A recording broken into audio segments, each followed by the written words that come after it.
exposing the secret to easy gourmet cooking right at home. Today, we're diving into the flavorful world of stuffed bell peppers.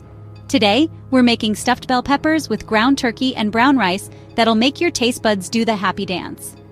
Here's what you'll need: bell peppers, ground turkey, cooked brown rice, onion, garlic, diced tomatoes, olive oil, and a few spices. Oh, and don't forget the cheese and parsley for a tasty finish.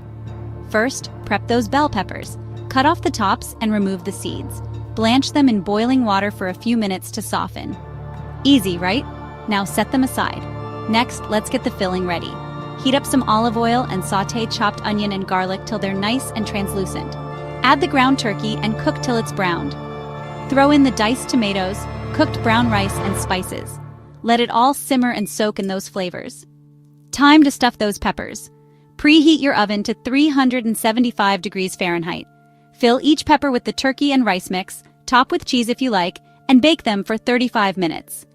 Finish with a sprinkle of fresh parsley and boom, you've got a delicious meal. And there you have it, stuffed bell peppers that are as nutritious as they are tasty. If you enjoyed this recipe, give it a thumbs up and share it with your foodie friends. Don't forget to subscribe to the Cooking Chronicles for more tasty stories. Remember, we don't just cook, we create food that feeds your soul.